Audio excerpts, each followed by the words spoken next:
29 ദിവസത്തെ നോമ്പ് പൂർത്തിയാക്കി സന്തോഷത്തിന്റെയും ആഘോഷത്തിന്റെയും ആഹ്ലാദത്തിന്റെയും സുദിനമായ ഈദുൽ ഫിത്തറിലേക്ക് നാം കടന്നിരിക്കുകയാണ്. ഏവർക്കും ഈദ് ആശംസകൾ നേരുകയാണ്. ഒരു മാസം നാം പരിശീലന കളരിയിലായിരുന്നു. റബ്ബിനിഷ്ടമില്ലാത്തതെല്ലാം ഒഴിവാക്കിക്കൊണ്ട്, റബ്ബിനിഷ്ടമില്ലാത്തതിൽ നിന്നെല്ലാം വിട്ടുനിന്നുകൊണ്ട് ഒരു പരിശീലനത്തിലായിരുന്നു ഒരു മാസം.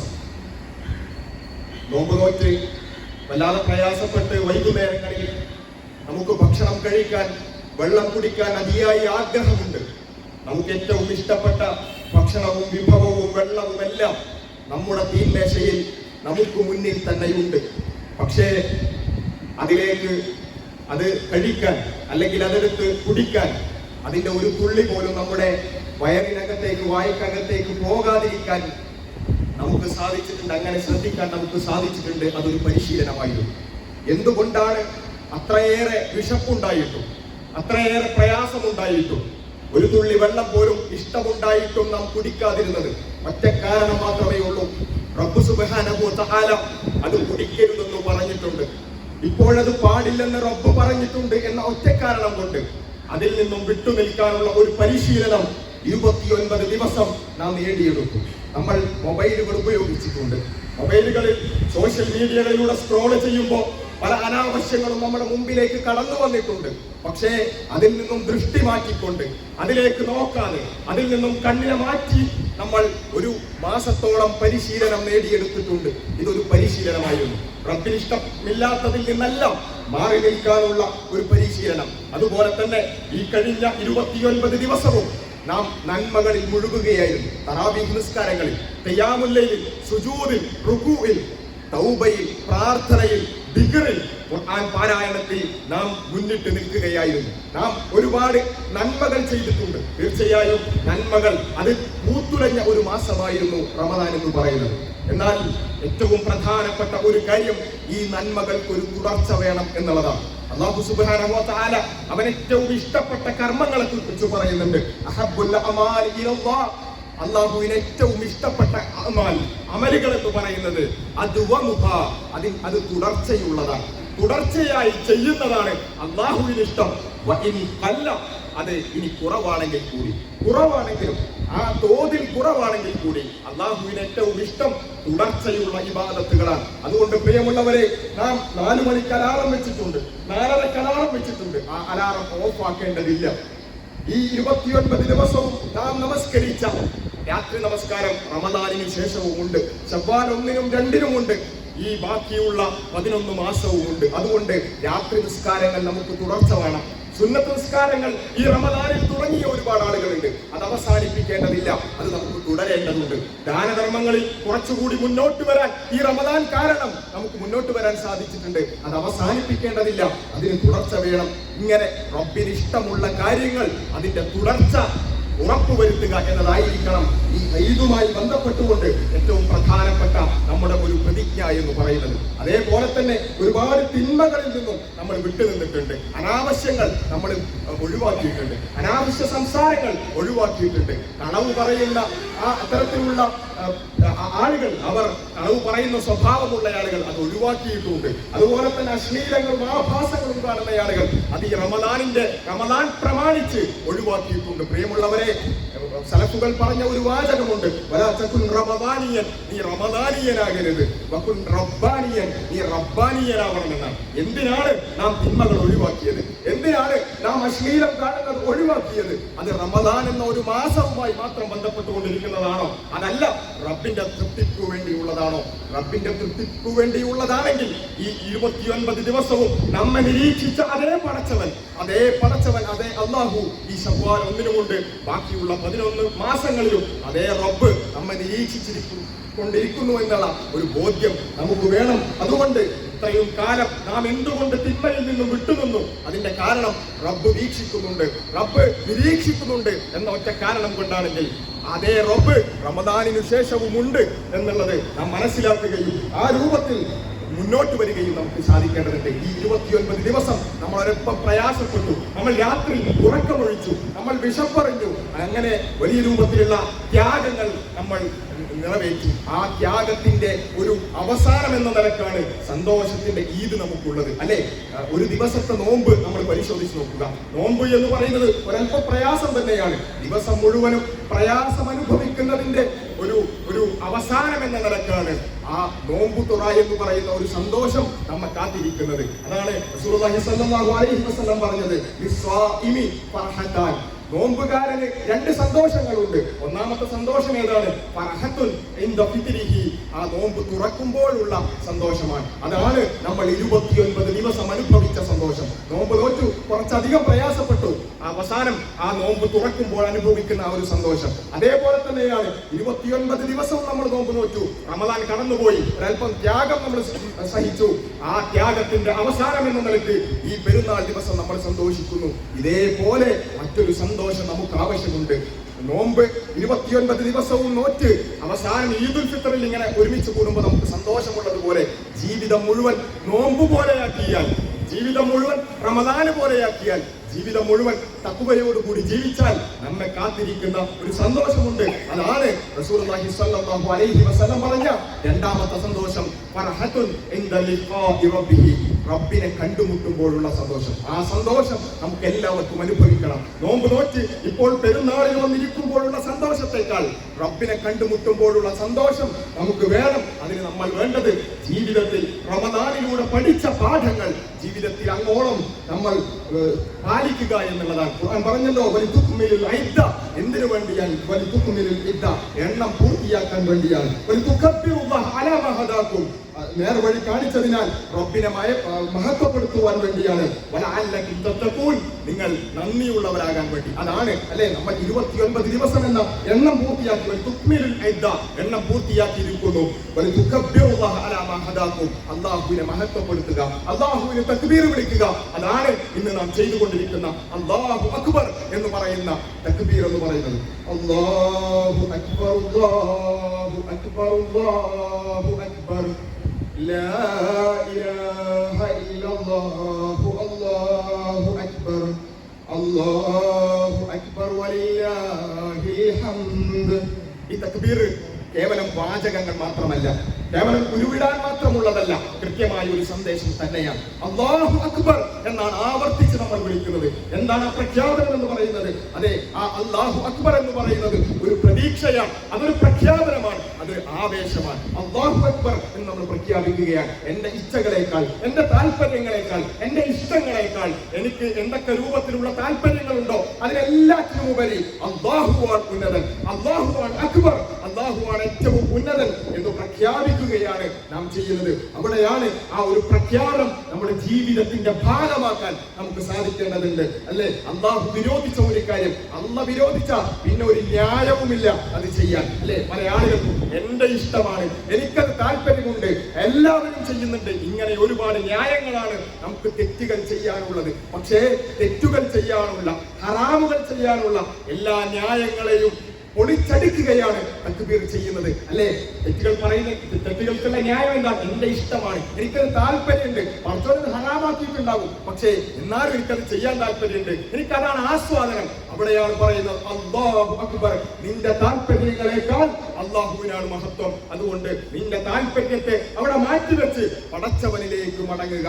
ആളുകളൊക്കെ അത് ചെയ്യുന്നുണ്ടല്ലോ, ഇക്കാലഘട്ടത്തിൽ എല്ലാവരും ചെയ്യുന്ന കാര്യമല്ലേ എന്നതാണ് തെറ്റുകൾ ചെയ്യാൻ നമുക്കുള്ള ന്യായമെങ്കിൽ അവിടെയും ആളുകളെക്കാൾ, ഈ ജനങ്ങളെക്കാൾ, പൊതുജനത്തെക്കാൾ അല്ലാഹുവാണ് ഉന്നതൻ, അല്ലാഹു അക്ബർ, അല്ലാഹുവാണ് ഉന്നതൻ. ആ പ്രഖ്യാപനം ആളുകൾ എന്തോ വിചാരിച്ചോട്ടെ, ആളുകൾ എന്തോ ചെയ്തോട്ടെ, പടച്ചവൻ വിരോധിച്ചിട്ടുണ്ടെങ്കിൽ ആ വഴിയിലേക്ക് ഞാനില്ല എന്ന പ്രഖ്യാപനമാണ് അല്ലാഹു അക്ബർ എന്നുള്ളത്. അതുപോലെ തന്നെയാണ് ഈ റമദാനിൽ ഒരുപാട് വിശുദ്ധിയൊക്കെ നേടി ചില ആളുകൾ ഈദുൽ ഫിത്ർ കഴിയുമ്പോൾ പഴയ സൗഹൃദങ്ങളിലേക്ക് തിരിച്ചു പോകും, പഴയ കമ്പനിയിലേക്ക് തിരിച്ചു പോകും. അവിടെ വീണ്ടും നമ്മൾ നമ്മുടെ പഴയ ജീവിതത്തിലേക്ക് തിരിച്ചു പോവുകയാണ്. അതൊരിക്കലും ഉണ്ടായിക്കൂടാ സുഹൃത്തുക്കളെ. അവിടെയാണ് ആ സുഹൃത്തുക്കളെക്കാൾ, നമ്മുടെ കമ്പനിയേക്കാൾ, എല്ലാവരെക്കാളും ഉന്നതൻ അല്ലാഹുവാണ് എന്ന പ്രഖ്യാപനം, അല്ലാഹു അക്ബറിന്റെ ആ മഹത്വം നാം മനസ്സിലാക്കേണ്ടത്. എല്ലാവരേക്കാളും എന്തിനേക്കാളും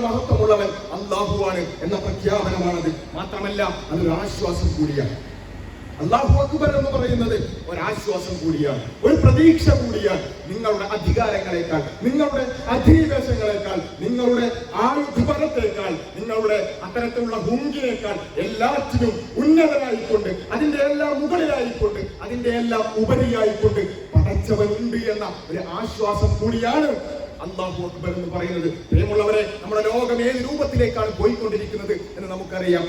ഫലസ്തീനിലെ നമ്മുടെ സഹോദരങ്ങൾ 6 മാസത്തിലധികമായി കൊണ്ട് ഒരു വലിയൊരു അധിനിവേശത്തെ അല്ല വംശഹത്യയെ നേരിട്ട് കൊണ്ടിരിക്കുകയാണ്. ലോകം അതിനോട് സാക്ഷിയായിക്കൊണ്ടിരിക്കുകയാണ്. ലോകം അതിനോട് മൗനം പ്രാപിച്ചുകൊണ്ടിരിക്കുകയാണ്. എല്ലാ തരത്തിലുള്ള അന്താരാഷ്ട്ര നിയമങ്ങളെയും ലംഘിച്ചുകൊണ്ട് അവിടെയുള്ള പാവപ്പെട്ട സ്ത്രീകളെയും കുട്ടികളെയും പുരുഷന്മാരെയും കൊന്നൊടുക്കിക്കൊണ്ടിരിക്കുകയാണ്. അത് നിർബാധം ഈ പെരുന്നാൾ ദിവസവും തുടർന്നു കൊണ്ടിരിക്കുന്ന ഒരു സാഹചര്യം നമുക്കുണ്ട്. അവിടെയാണ് അല്ലാഹു അക്ബർ ഈ അധിനിവേശത്തേക്കാൾ, ഈ ആയുധബലത്തേക്കാൾ, അതിനെല്ലാത്തിനും ഉപരിയായിക്കൊണ്ട് അല്ലാഹു ഉണ്ട് കേട്ടോ എന്ന ഒരു ആശ്വാസം, എന്ന ഒരു പ്രതീക്ഷ നമുക്ക് നൽകുന്നത്. അതാണ് ഫലസ്തീനിലെ ജനങ്ങൾ നമുക്ക് നൽകുന്ന ഈദിന്റെ സന്ദേശം അല്ലെ. എല്ലാം തകർന്നിട്ടുണ്ട്, കെട്ടിടങ്ങൾ തകർന്നിട്ടുണ്ട്, ഉറങ്ങാൻ വീട് പോലും ബാക്കിയില്ല, ഒരു മേൽക്കൂര പോലും ബാക്കിയില്ല, കഴിക്കാൻ ഭക്ഷണമില്ല. നമ്മൾ ഇന്ന് ഈദിന് സുഭിക്ഷമായി ഭക്ഷിക്കുമ്പോൾ പോലും കഴിക്കാൻ ഭക്ഷണമില്ലാതെ മരണപ്പെട്ടുകൊണ്ടിരിക്കുന്ന ഗസയിലെ ജനങ്ങളെ പ്രത്യേകം നമ്മൾ ഓർമ്മിക്കേണ്ടതുണ്ട്. ഇങ്ങനെയൊക്കെ ആയിരിക്കുമ്പോഴും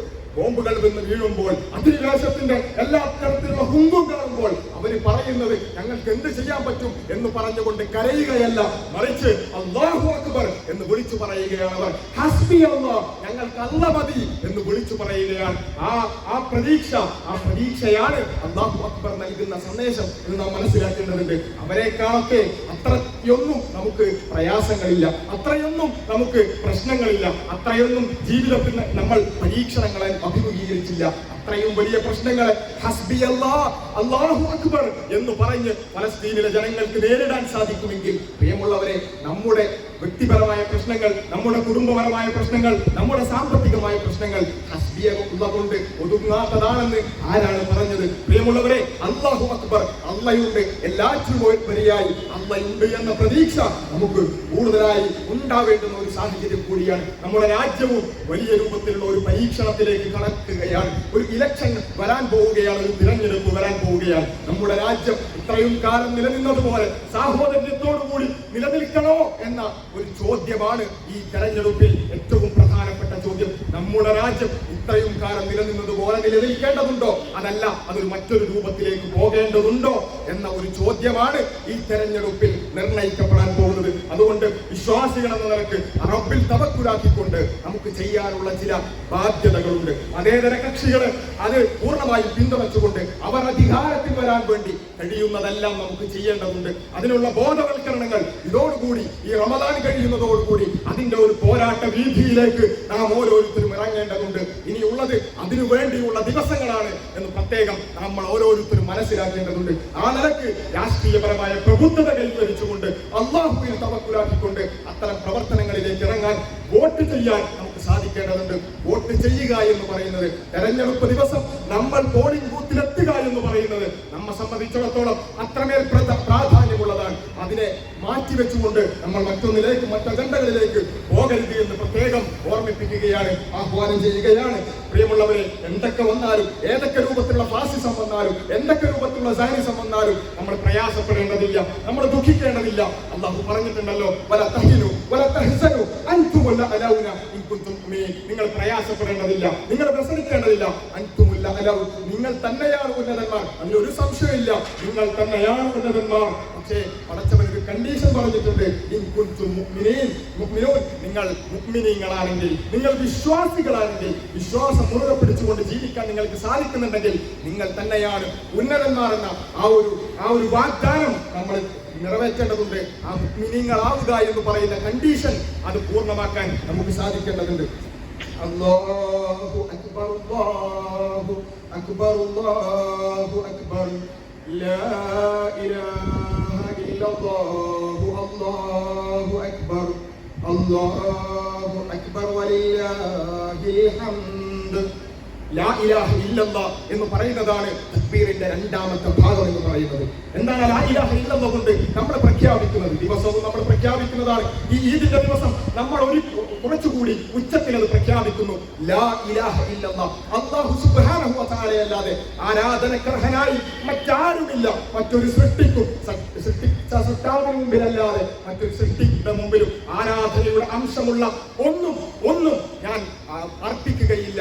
ഒരു ആരാധനയുടെ അംശമുള്ള ഒരു കാര്യവും അല്ലാഹു അല്ലാത്ത ഒരാൾക്കും ഞാൻ അർപ്പിക്കുകയില്ല എന്ന പ്രഖ്യാപനം അല്ലാഹു മാത്രം എന്ന വഹ്ദാനിയത്താണ് ഈ പെരുന്നാൾ ദിവസം രണ്ടാമതായി നാം വിളിച്ചു പറഞ്ഞുകൊണ്ടിരിക്കുന്ന രണ്ടാമത്തെ പ്രഖ്യാപനം എന്ന് പറയുന്നത്. അല്ലാഹുവിന് ഇഷ്ടമില്ലാത്തതെല്ലാം ഒഴിവാക്കാനുള്ള ഒരു പരിശീലനമായിരുന്നു നാം നേടിയെടുത്തത്. അതിൽ അല്ലാഹുവിന് ഏറ്റവും ഇഷ്ടമില്ലാത്ത ഒന്നാണ് ശിർക്ക് എന്ന് പറയുന്നത്. അല്ലാഹുവിന് ഏറ്റവും ഇഷ്ടമില്ലാത്ത ഏറ്റവും വലിയ തിന്മയായിക്കൊണ്ടാണ് അല്ലാഹുവിൽ പങ്കു ചേർക്കുക എന്ന് പറയുന്നത്. അതുകൊണ്ട് ആ ഒരു കാര്യത്തിൽ ഒരബദ്ധവും വരുന്നില്ല എന്ന് നാം പ്രത്യേകം ശ്രദ്ധിക്കേണ്ടതുണ്ട്. ഒരബദ്ധവും ശിർക്കുമായി ബന്ധപ്പെട്ടുകൊണ്ട് ഒരു പ്രവർത്തനവും ഒരു വിശ്വാസവും നമ്മുടെ മനസ്സിലില്ല എന്ന് പ്രത്യേകം നമ്മൾ ഉറപ്പുവരുത്തേണ്ടതുണ്ട്. പ്രാർത്ഥനയാകട്ടെ, നേർച്ചയാകട്ടെ, വഴിപാടുകളാകട്ടെ, ബലിയാകട്ടെ, അല്ലാഹു അല്ലാത്ത മറ്റൊരാൾക്കും അതൊന്നും അർപ്പിക്കപ്പെടുന്നില്ല എന്ന് ഉറപ്പിക്കാൻ നമുക്ക് സാധിക്കേണ്ടതുണ്ട്. പ്രിയമുള്ളവരെ, നമ്മൾ നമ്മുടെ ജീവിതത്തിലേക്ക് തിരിഞ്ഞു നോക്കുക. ഏതെങ്കിലും ഒരു പ്രതിസന്ധി ഘട്ടത്തിൽ, ഏതെങ്കിലും ജീവിതത്തിന്റെ ഏതെങ്കിലും ഒരു ദുർബല ഘട്ടത്തിൽ അല്ലാഹുവേ എന്നല്ലാതെ ഒരു വിളി നമ്മുടെ മനസ്സിൽ നിന്ന് വന്നിട്ടുണ്ടെങ്കിൽ, നമ്മുടെ ഉള്ളിൽ നിന്ന് വന്നിട്ടുണ്ടെങ്കിൽ, പ്രിയമുള്ളവരെ, ഈ ഈദിന്റെ സുദിനത്തിൽ, ഈ റമദാനിന്റെ ആ പരിശുദ്ധിയെല്ലാം നേടിയെടുത്ത ഈ സന്ദർഭത്തിൽ പൂർണ്ണമായും തൗബ ചെയ്തുകൊണ്ട് നാം പൂർണ്ണമായ വഹ്ദാനിയത്ത് തൗഹീദ് ഉൾക്കൊള്ളാൻ നമുക്ക് സാധിക്കേണ്ടതുണ്ട്. നാം ദിവസവും പ്രഖ്യാപിക്കുന്ന ഒരു പ്രഖ്യാപനമാണത്. ഇയ്യാക നഅ്ബുദു വ ഇയ്യാക നസ്തഈൻ. അല്ലാഹുവേ, നിന്നെയല്ലാതെ ഞങ്ങൾ ആരാധിക്കില്ല, നിന്നെ മാത്രമേ ഞങ്ങൾ ആരാധിക്കുകയുള്ളൂ. വ ഇയ്യാക നസ്തഈൻ, നിന്നോട് മാത്രമേ ഞങ്ങൾ സഹായം തേടുകയുള്ളൂ.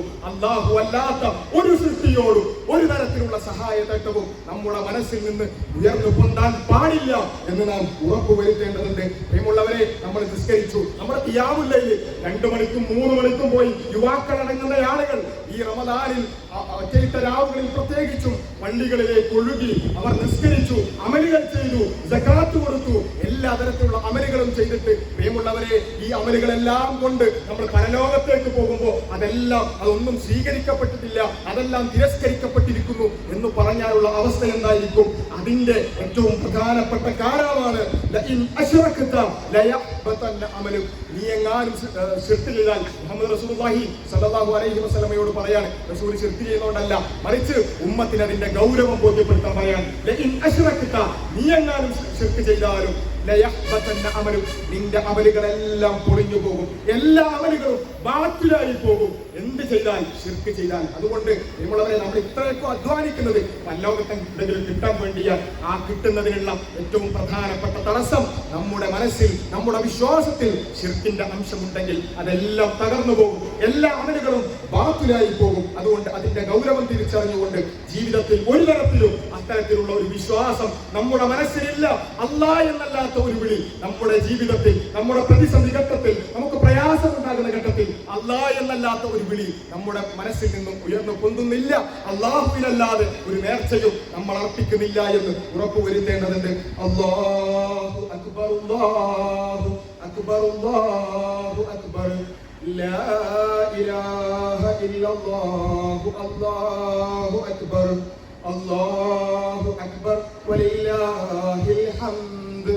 വലില്ലാഹിൽ ഹംദ് എന്നുള്ളതാണ് അവസാനത്തെ ഭാഗം. അല്ലാഹുവിനാകുന്നു സർവസ്ഥിതിയും എന്ന് പറയുന്നത്. ഈ അനീതിയും അക്രമവും വംശഹത്യയും എല്ലാം നിറഞ്ഞ ഈ ലോകത്തിനപ്പുറത്ത് പരിപൂർണമായ നീതി നടപ്പിലാക്കപ്പെടുന്ന അനന്തമായ നീതിയുടെ ഒരു ലോകം സംവിധാനിച്ച പടച്ചവനാകുന്നു സർവസ്ഥിതിയും. നമ്മൾ ചെയ്യുന്ന ഈ പ്രവർത്തനങ്ങൾ അതുകൊണ്ടൊന്നും നമ്മൾ സ്വർഗത്തിന് യോഗ്യരായിക്കൊള്ളുന്നില്ല. പക്ഷേ അല്ലാഹുവിന്റെ കാരുണ്യം കൊണ്ട് നമ്മളെ മുഅ്മിനീങ്ങളാക്കിയ, വിശ്വാസികളാക്കിയ അല്ലാഹുവിനാകുന്നു സർവസ്ഥിതിയും. ഈ സ്തുതിയുടെ ഒരു ദിവസം കൂടിയാണ് ഈ ഈദിന്റെ സുദിനമെന്ന് നാം മനസ്സിലാക്കേണ്ടതുണ്ട്. അല്ലാഹ് നമുക്ക് നൽകിയ എല്ലാറ്റിനും അൽഹംദുലില്ലാ അൽഹംദുലില്ലാ എന്ന് മനസ്സിൽ നിന്ന് പറയാൻ നമുക്ക് സാധിക്കേണ്ടതുണ്ട്. നമുക്ക് ഈ വിശ്വാസത്തിന്റെ ഈ ഹിദായത്ത് നൽകിയതിന് അൽഹംദുലില്ലാ. ഈ റമദാൻ കൂടി നമുക്ക് അതിന്റെ ഭാഗമാകാൻ സാധിച്ചതിന് അൽഹംദുലില്ലാ. ഈ അമലുകൾ ചെയ്യാൻ സാധിച്ചതിന് അൽഹംദുലില്ലാ. എല്ലാറ്റിനും അൽഹംദുലില്ലാ എന്ന് പറയാൻ, അത് ജീവിതത്തിന്റെ ഒരു ഭാഗമാക്കാൻ നമുക്ക് സാധിക്കേണ്ടതുണ്ട്.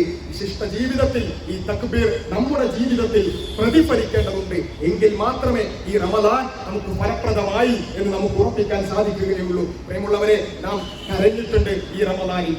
സുജൂദിൽ കിടന്നുകൊണ്ട് നമ്മുടെ കഴിഞ്ഞുപോയ ജീവിതത്തെ ഓർത്തുകൊണ്ട് നമ്മൾ കരഞ്ഞിട്ടുണ്ട്, തൗബ ചെയ്തിട്ടുണ്ട്, പടച്ചവനോട് ദിക്ർ ചെയ്തിട്ടുണ്ട്. ആ റബ്ബിനെ ഓർത്ത് കരഞ്ഞ കണ്ണുകൾ കൊണ്ട് ഇനി അശ്ലീലം കാണുകയില്ല എന്ന് നാം ഉറപ്പിക്കേണ്ടതുണ്ട്. റബ്ബിനെ ദിക്ർ ചൊല്ലിയ ആ നാവ് കൊണ്ട് ഇനി അനാവശ്യം പറയുകയില്ല, ഇനി മറ്റുള്ളവരെ കുറിച്ച് പരദൂഷണം പറയുകയില്ല, കളവ് പറയുകയില്ല, അനാവശ്യം പറയുകയില്ല, തെറിയന്റെ നാവിൽ നിന്ന് പുറത്തേക്ക് വരികയില്ല എന്ന് ഉറപ്പിക്കാൻ നമുക്ക് സാധിക്കേണ്ടതുണ്ട്. സദഖ കൊടുത്തിട്ടുണ്ട് നമ്മൾ ഒരുപാട്, സകാത്ത് കൊടുത്തുകൊണ്ട് നമ്മുടെ അക്കൗണ്ട് നമ്മൾ ശുദ്ധീകരിച്ചിട്ടുണ്ട്, നമ്മുടെ സമ്പത്ത് നമ്മൾ ശുദ്ധീകരിച്ചിട്ടുണ്ട്. ഇനിയും ആരെങ്കിലും ചെയ്യാൻ ബാക്കിയുണ്ടെങ്കിൽ നമ്മുടെ അക്കൗണ്ടിൽ നമ്മുടേതല്ലാത്ത ഒരു 2.5% വന്ന് കിടക്കുന്നുണ്ട് എങ്കിൽ ആ 2.5% നമ്മുടേതല്ല, അത് പാവപ്പെട്ടവന് അർഹതപ്പെട്ടതാണ്, അത് അർഹരിലേക്ക് എത്തിയിട്ടുണ്ട് എന്ന് ഉറപ്പുവരുത്തേണ്ടതുണ്ട്. അങ്ങനെയെല്ലാം നമ്മൾ ശുദ്ധീകരിച്ച നമ്മുടെ അക്കൗണ്ടിലേക്ക് ഇനി ഒരു രൂപ പോലും പലിശ വന്നുകൂടാ. പലിശ വന്നാൽ അത് അപ്പോൾ തന്നെ ഒഴിവാക്കാൻ നമുക്ക് സാധിക്കേണ്ടതുണ്ട്. ഇങ്ങനെ ഒരു മാസം കൊണ്ട് നമ്മൾ നേടിയെടുത്തതല്ല, അത് തുടർച്ചയുണ്ടാവാൻ, അതിനെ പ്രാവർത്തികമാക്കാൻ, അത് ജീവിതത്തിന്റെ ഭാഗമാക്കാൻ റമദാനിലൂടെ നേടിയെടുത്ത ആ ആത്മവിശുദ്ധി ഇനിയുള്ള 11 മാസത്തോളം അത് തുടർന്നു കൊണ്ടുപോകാൻ നമുക്ക് സാധിക്കേണ്ടതുണ്ട്. റമദാൻ നേരത്തെ പറഞ്ഞതുപോലെ ഒരു കാറ് വർക്ക്ഷോപ്പിൽ കയറ്റുന്നത് പോലെയാണ്. നമ്മളുടെ ആ കാറ് പല രൂപത്തിലുള്ള തിന്മകളും അനാവശ്യങ്ങളും ചെയ്തുകൊണ്ട് ഒന്നിനും കൊള്ളാത്ത രൂപത്തിലായ ആ വണ്ടി നമ്മൾ വർക്ക്ഷോപ്പിൽ കയറ്റി പുതുപുത്തനാക്കി പുറത്തേക്കിറക്കിയാൽ എന്താണ് ചെയ്യുക? അത് തുടർന്നു കൊണ്ടുപോകാനാണ് നമ്മൾ ശ്രമിക്കുക. അതുപോലെ നമ്മളാകുന്ന ആ കാറിനെ, നമ്മളാകുന്ന ആ വാഹനത്തെ റമദാൻ എന്ന് പറയുന്ന ആ വർക്ക്ഷോപ്പിൽ കയറ്റി പുതുപുത്തനാക്കി ഇതാ പുറത്തേക്ക് കൊണ്ടുവന്നിരിക്കുന്നു. നമ്മുടെ അമലുകൾ അത് ശുദ്ധീകരിക്കപ്പെട്ടിരിക്കുന്നു, നമ്മുടെ മനസ്സ് അത് വിമലീകരിക്കപ്പെട്ടുകൊണ്ടിരിക്കുന്നു. അങ്ങനെ എല്ലാ നിലക്കും ശുദ്ധീകരിക്കപ്പെട്ട ആ നമ്മൾ ഇനി ഒരിക്കലും ആ തിന്മകളിലേക്ക് നേരെ തിരിച്ചു പോകാനുള്ള ദിവസമായിരിക്കരുത് ഈദിന്റെ സുദിനം എന്ന് പറയുന്നത്. ചില ആളുകളുണ്ട്, അവർ നാറാണത്തു ഭ്രാന്തന്മാരെ പോലെയാണ്. വളരെ കഷ്ടപ്പെട്ട് തറാവീഹ് നിസ്കരിച്ച്, ഖിയാമുൽ ലൈൽ നിസ്കരിച്ച്, തസ്ബീഹ് ചൊല്ലി, ദിക്റുകൾ ചൊല്ലി, ഒരുപാട് അമലുകൾ ചെയ്ത് ശുദ്ധീകരിക്കും. അവസാനം ഈദിന്റെ സുദിനത്തിൽ അതെല്ലാം കൊണ്ടുപോയി കളയും. അങ്ങനെ ഈദിന്റെ സുദിനം അത് ഹറാമിന്റെ ദിനമാക്കാൻ, അതുപോലെ തന്നെ വേണ്ടാത്തത് ചെയ്യുവാനും അശ്ലീലങ്ങൾ ആസ്വദിക്കാനുമുള്ള ഒരു ദിവസമായി ഈ സുദിനത്തെ നാം മാറ്റരുത്. ഇസ്ലാമിന്റെ ആഘോഷങ്ങൾ പോലും ഒരു ആരാധനയാണ്. അതുകൊണ്ടാണല്ലോ ഈ ആഘോഷ ദിവസവും നമ്മൾ തക്ബീർ കൂടുതലായി ചൊല്ലുന്നു, നമ്മൾ നിസ്കാരം കൂടുതലായി നിർവഹിക്കുന്നു. ഇങ്ങനെ ആരാധനകൾ കൊണ്ട് സമ്പുഷ്ടമാണ് ഇസ്ലാമിന്റെ ആഘോഷങ്ങൾ പോലും. അതുകൊണ്ട് അത് തിരിച്ചറിഞ്ഞുകൊണ്ട് അത് പൂർണ്ണമായ രൂപത്തിൽ ഉൾക്കൊണ്ടുകൊണ്ട് ഈദിൽ ഹറാമുകൾ വരാതെ, അനാവശ്യങ്ങൾ വരാതെ, എന്നാൽ പരമാവധി ആസ്വദിച്ചുകൊണ്ട് പരമാവധി ആഹ്ലാദിക്കാൻ, സന്തോഷിക്കാൻ ഈ ഒരു ദിനം നമ്മൾ ഉപയോഗപ്പെടുത്തേണ്ടതുണ്ട്. നമ്മൾക്ക് അറ്റുപോയ, അല്ലെങ്കിൽ നമ്മൾ കൂടുതലായി ശ്രദ്ധിക്കാതെ പോയ ഒരുപാട് കുടുംബ ബന്ധങ്ങൾ അവിടെയും ഇവിടെയും ഉണ്ടാകും. അതെല്ലാം കൂട്ടിയിണക്കാൻ, അവരോടൊക്കെ കുറച്ചുകൂടി ബന്ധം ദൃഢമാക്കാൻ നമുക്ക് ഈ ഒരു ദിവസം കൊണ്ട് സാധിക്കേണ്ടതുണ്ട്. ആ രൂപത്തിൽ ഇതിന് ഏറ്റവും ഫലപ്രദമായി ഉപയോഗപ്പെടുത്തുന്നവരിൽ അല്ലാഹു സുബ്ഹാനഹു വ തആല നമ്മെ ഉൾപ്പെടുത്തുമാറാകട്ടെ. നമ്മൾ ഇത്രയും കാലം ചെയ്ത അമലുകൾ അത് സ്വീകരിച്ചോ എന്ന് നമുക്കൊരു പ്രോഗ്രസ് കാർഡും കിട്ടിയിട്ടില്ല. നമ്മുടെ തറാവീഹും നമ്മുടെ സുജൂദും ഒന്നും സ്വീകരിച്ചു എന്ന് പടച്ചോൻ നമ്മളോട് പറഞ്ഞിട്ടില്ല. അതുകൊണ്ട് ഇനിയുള്ള നമ്മുടെ പ്രാർത്ഥനകളിൽ ഏറ്റവും പ്രധാനപ്പെട്ടത് റബ്ബനാ തഖബ്ബൽ മിന്നാ, റബ്ബേ ഞങ്ങളിൽ നിന്നും സ്വീകരിക്കണേ എന്നുള്ള പ്രാർത്ഥനയായിരിക്കണം. സലഫുകളായ ആളുകൾ, സ്വഹാബത്ത്, അവർ റമദാൻ കഴിഞ്ഞാൽ മാസങ്ങളോളം അല്ലാഹുവേ കഴിഞ്ഞ റമദാനിൽ ചെയ്ത പ്രവർത്തനങ്ങൾ സ്വീകരിക്കണേ എന്ന് പ്രാർത്ഥിക്കാൻ ചെലവഴിച്ചതായി നമുക്ക് കാണാൻ സാധിക്കും. ആ രൂപത്തിൽ അല്ലാഹുവേ സ്വീകരിക്കണേ എന്ന പ്രാർത്ഥന വളരെ പ്രധാനപ്പെട്ടതാണ്. അതുകൊണ്ടാണ് ഈ ഈദിന്റെ സുദിനത്തിൽ പോലും പരസ്പരം കണ്ടുമുട്ടുമ്പോൾ തഖബ്ബലല്ലാഹു മിന്നാ വമിൻകും, എന്നിൽ നിന്നും നിങ്ങളിൽ നിന്നും അല്ലാഹു സ്വീകരിക്കട്ടെ എന്ന പ്രാർത്ഥന നമുക്ക് പഠിപ്പിക്കപ്പെട്ടത്. ആ രൂപത്തിൽ അല്ലാഹുവിനോട് സ്വീകരണത്തിന് വേണ്ടി പ്രാർത്ഥിച്ചുകൊണ്ട്, തുടർച്ചയ്ക്ക് വേണ്ടി ആവശ്യപ്പെട്ടുകൊണ്ട് നല്ല ഒരു സന്തോഷത്തിന്റെ സുദിനമായി ഈ പെരുന്നാൾ മാറ്റിയെടുക്കാൻ നമുക്ക് സാധിക്കേണ്ടതുണ്ട്. തുടർച്ചയ്ക്ക് ഏറ്റവും നല്ല ഒരു മാതൃക റസൂലുള്ളാഹി സ്വല്ലല്ലാഹു അലൈഹി വസല്ലം തന്നെ കാണിച്ചു തന്നിട്ടുണ്ട്. 29 അല്ലെങ്കിൽ 30 ദിവസം നോമ്പ് നോറ്റ് കഴിഞ്ഞ് വീണ്ടും ഈ ഈ പെരുന്നാളിന് ശേഷം വീണ്ടും ശവ്വാലിൽ ഒരു 6 നോമ്പ് പ്രത്യേകം സുന്നത്താക്കി നമുക്ക് പഠിപ്പിക്കപ്പെട്ടിരിക്കുന്നു. അതുകൊണ്ട് കഴിയുന്നവരെല്ലാവരും ആ സുന്നത്ത് നോമ്പിൽ കൂടി ഭാഗമാകാൻ നമുക്ക് സാധിക്കേണ്ടതുണ്ട്. റബ്ബ് സുബ്ഹാനഹു വ തആല അതിനെ തൗഫീഖ് നൽകി അനുഗ്രഹിക്കുമാറാകട്ടെ. അല്ലാഹുവേ, റമദാനിൽ ചെയ്ത എല്ലാ തരത്തിലുള്ള നന്മകളും നീ സ്വീകരിക്കണേ അല്ലാഹ്. അല്ലാഹുവേ, നീ സ്വീകരിക്കണേ അല്ലാഹ്. അല്ലാഹുവേ, ഞങ്ങളുടെ തറാവീഹുകൾ നീ സ്വീകരിക്കണേ അല്ലാഹ്. അല്ലാഹുവേ, ഞങ്ങളുടെ ദാനധർമ്മങ്ങൾ നീ സ്വീകരിക്കണേ പടച്ചവനെ. അല്ലാഹുവേ, ഒരുപാട് തരത്തിലുള്ള അശ്രദ്ധകൾ ഈ റമദാനിൽ ഞങ്ങൾക്ക് വന്നുപോയിട്ടുണ്ട് റബ്ബേ. അല്ലാഹുവേ, പുറത്തു നൽകണേ അല്ലാഹ്. ഖുർആൻ പാരായണത്തിന്റെ വിഷയത്തിൽ, സുന്നത്ത് നിസ്കാരത്തിന്റെ വിഷയത്തിൽ, തറാവീഹിന്റെ വിഷയത്തിൽ, തൗബയുടെ വിഷയത്തിൽ അപാകതകൾ സംഭവിച്ചിട്ടുണ്ട് റബ്ബേ. പുറത്തു നൽകണേ അല്ലാഹ്. അല്ലാഹുവേ, ഈദിന്റെ സുദിനത്തിൽ സന്തോഷത്തോടു കൂടി ഇവിടെ ഞങ്ങൾ ഒരുമിച്ച് കൂടുമ്പോഴും ഇവിടെ ഞങ്ങളുടെ കൂടെ കൂടാൻ പറ്റാതെ ഞങ്ങൾപ്പെട്ട രോഗികളായ ആളുകളുണ്ട് റബ്ബേ. അവർക്ക് നീ പൂർണ്ണമായ ശമനം നൽകണേ അല്ലാഹ്, പൂർണ്ണമായ ശിഫ നൽകണേ അല്ലാഹ്. അല്ലാഹുവേ, ഈ റമദാനിനോട് അടുപ്പിച്ചു പോലും ഞങ്ങളുടെ കൂടെ ഉണ്ടായിരുന്ന പല ആളുകളും ഇന്ന് ഖബറിലാണ്. കഴിഞ്ഞുപോയ മാസങ്ങളിൽ ഞങ്ങളോട് വിട്ടുപോയ ഒരുപാട് ആളുകളുണ്ട് റബ്ബേ. അവരുടെ ഖബർ നീ വിശാലമാക്കി കൊടുക്കണേ അല്ലാഹ്. ഈ ഈദിന്റെ സുദിനത്തിൽ വിശ്വാസികൾ എല്ലാവരും സന്തോഷം പങ്കിടുമ്പോഴും ആ സന്തോഷത്തിൽ പങ്കിടാൻ സാധിക്കാതെ നിരപരാധികളായ ഒരുപാട് ആളുകൾ ജയിലിൽ കിടക്കുന്നുണ്ട് റബ്ബേ. അല്ലാഹുവേ, അവർക്ക് നീ മോചനം സാധ്യമാക്കണേ അല്ലാഹ്. അല്ലാഹുവേ, അവർക്ക് നീ മോചനം സാധ്യമാക്കണേ അല്ലാഹ്. അല്ലാഹുവേ, ലോകത്തിന്റെ വിവിധ ഭാഗങ്ങളിൽ യുദ്ധം കൊണ്ട് പ്രയാസപ്പെടുന്ന ആളുകളുണ്ട്. ഞങ്ങളെപ്പോലെ ഈ ഈദിന്റെ സുദിനത്തിൽ സന്തോഷിക്കാൻ കഴിയാതെ ബോംബുകൾ വന്ന് വീഴുന്നത് കാണുന്ന, അതുപോലെ തന്നെ മാതാപിതാക്കളും മക്കളുമെല്ലാം ഈദിന്റെ സുദിനത്തിൽ പോലും സ്വന്തം കൺമുന്നിൽ വെച്ച് പിടഞ്ഞു വീണ് മരിക്കുന്നത് കാണേണ്ടുന്ന അവസ്ഥയുള്ള ആളുകൾ ഈ ലോകത്തിന്റെ റബ്ബേ. അല്ലാഹുവേ, അവർക്ക് നീ വിജയം നൽകണേ അല്ലാഹ്. അല്ലാഹുവേ, അവർക്ക് നീ വിജയം നൽകണേ അല്ലാഹ്. അല്ലാഹുവേ, അധിനിവേശ ശക്തികളെ നീ പരാജയപ്പെടുത്തണേ അല്ലാഹ്. അധിനിവേശ ശക്തികളെ നീ പരാജയപ്പെടുത്തണേ അല്ലാഹ്. ഫലസ്തീനിലുള്ള ജനങ്ങളെ നീ സഹായിക്കണേ റബ്ബേ. അവർക്ക് നീ വിജയം നൽകണേ അല്ലാഹ്. അവരുടെ പോരാളികൾക്ക് നീ വിജയം നൽകണേ അല്ലാഹ്. അല്ലാഹുവേ, ഞങ്ങളുടെ രഹസ്യ ജീവിതത്തിൽ ഞങ്ങളുടെ സ്വഭാവവുമായി ബന്ധപ്പെട്ട് ഒരുപാട് ദൂഷ്യങ്ങളുണ്ട് റബ്ബേ. അതെല്ലാം പരിഹരിക്കാൻ ഈ റമദാൻ കാരണമാകണേ അല്ലാഹ്. അല്ലാഹുവേ, മാതാപിതാക്കളോട്, സമൂഹത്തോട്, കുടുംബത്തോട്, ഇണയോട് എല്ലാറ്റിലുമുള്ള കടമകളിൽ ഒരുപാട് അപാകതകൾ സംഭവിച്ചിട്ടുണ്ട് റബ്ബേ. പുറത്തു തരണേ അല്ലാഹ്. اللهم اغفر للمؤمنين والمؤمنات والمسلمين والمسلمات الأحياء منهم والأموات. ربنا تقبل منا دعاءنا، ربنا تقبل منا صيامنا، ربنا تقبل منا سجودنا، ربنا تقبل منا ركوعنا، ربنا تقبل منا قيامنا، ربنا تقبل منا إنك أنت السميع العليم وتب علينا إنك أنت التواب الرحيم. ربنا هب لنا من أزواجنا وذرياتنا قرة أعين واجعلنا للمتقين إماما. اللهم يا رحمن يا رحيم انصر إخواننا في فلسطين. اللهم يا مالك الملوك انصر إخواننا في فلسطين. اللهم يا عزيز يا جبار انصر إخواننا المجاهدين في فلسطين يا رب العالمين. اللهم عليك بالسيون، اللهم عليك بالسيون، اللهم عليك بالسيون يا رب العالمين. اللهم يا مقلب القلوب ثبت قلوبنا على دينك. رب ارحمهما كما ربيانا صغارا. ربنا آتنا في الدنيا حسنة وفي الآخرة حسنة وقنا عذاب النار.